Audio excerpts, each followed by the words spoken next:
در کتاب بهارالانوار یک باب کاملی رو زده. شاید بشه گفت که یعنی بزرگترین باب هست در این جلد، باب کفر و نفاق ابوبکر و عمر و عثمان. درست. دوستان عزیز این طرح جلدش هست. این صفحه بعدیش جزء به اصطلاح جلد 29 این کتاب، چاپ سال 2008 میلادی 1429. و در کدوم کشور چاپ شده؟ در بیروت لبنان. در بیروت لبنان. اوکی. الامیر للطباعه و نشر. در اینجا در صفحه 51 این کتاب الفتن و المحن، صفحه 51 بابی رو زده. در اینجا باب چی؟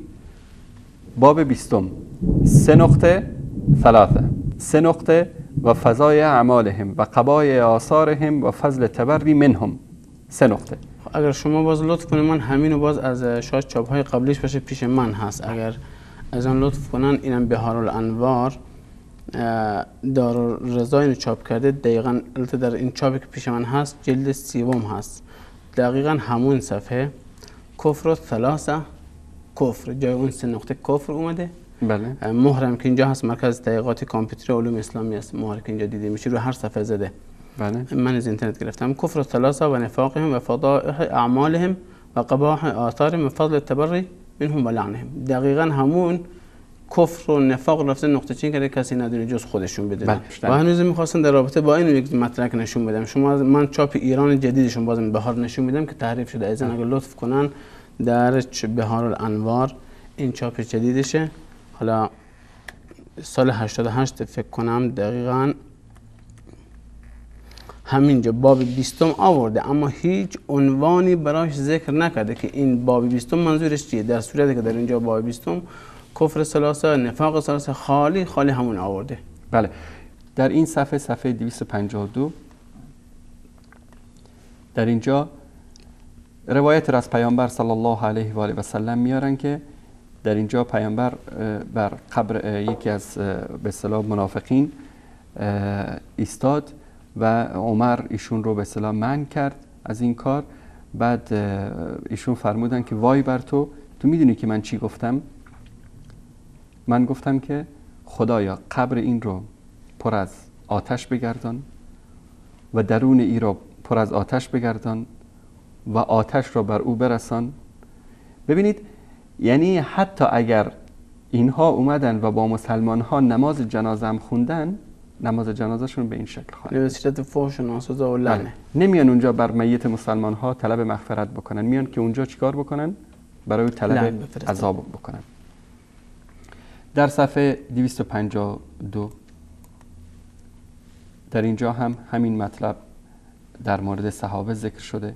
اینایی که من خط کشیدم همه اینها میگه که روزی که چهره های اینها در آتش دوزخ انداخته میشه، فإنها کنایة عن الذين غصبوا آل محمد حقهم. ببینید اینا و کیا حق امیرالمومنین رو غصب کردن؟ ابوبکر و عمر و عثمان و بقیه صحابه. در اینجا مثلا در این و حمل الانسان انه کان ظلوما جهولا هو ابوبکر، این آیه میگه در مورد ابوبکر نازل شده. و این آیه به اصطلاح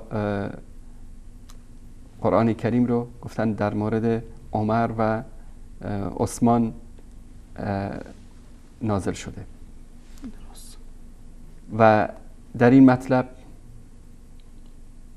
این آیات رو میگن که در مورد کی نازل شده، یعنی فلانن و فلان. در اینجا وقتی در کتاب اینا فلان و فلان ذکر میشه یعنی ابوبکر و عمر. و این مطالب که در اینجا هم هست در روایت دهم، اینا همه در اثبات این است که بنی امیه و ابوبکر و عمر و عثمان و غیره همه اینا کافر هستن و مستحق آتش دوزخ می باشن. ببینید در این صفحه مثلا در صفحه 293 در دعا اینا همه گاهی اوقات اول و دوم و سوم ذکر میشه. در اینجا ببینید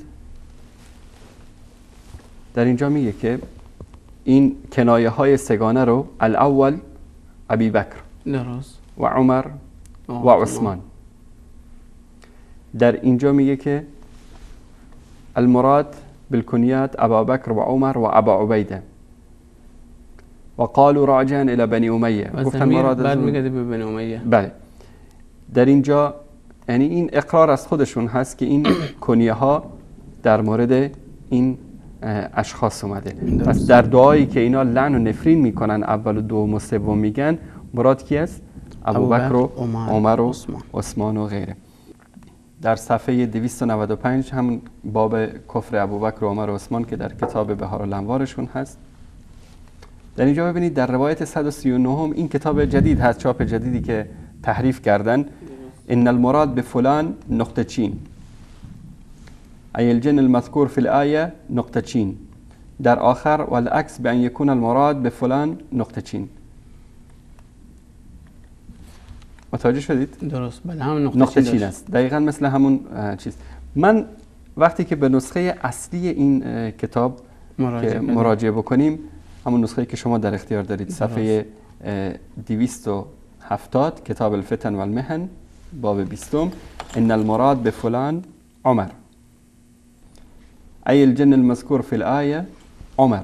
همین نقطه چینا رو چیکار کردن؟ در چاپ جدید حذف کردن.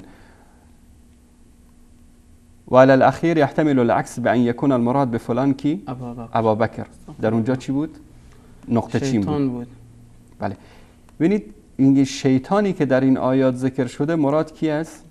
ابوبکر و عمر و عثمان و بقیه صحابه. روایاتی رو میاره بعد از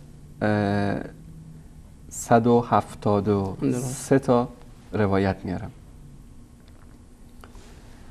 در اینجا چی میگه؟ اقول. اینو مجلسی میگه. بعضی که روایات رو آورده حالا میاد میخواد یک جنبندی کلی بکنه در مورد این روایات. میگه اقول الاخبار الداله علی نقطه چین ابوبکر و عمر و اضرابهما و صواب نقطه چین و البراءة منهم و ما يتزمن بدعهم اکثر من ان یذکر فی هذا المجلد. میگه کفر ابوبکر و بدعت هایی که اینا آوردن و یعنی ثواب لعنشون و براءت از آنها بیشتر از آن است که در یک جلد ما ذکر بکنیم، بلکه او فی مجلدات شتا، یا در چندین جلد این مطالب ذکر بشه. هنوزم کمه. شما مدرک الان نشون دادین دوستان، همین مدرک من غیر تعریفشون نشون میدن. اگر ازن لطف کنن دقیقاً در چاپی که پیش من بود نشون بدن این جلد کتابه و اینم همون این زیارت بالا هست که اللهم خص اول انت الی آخر.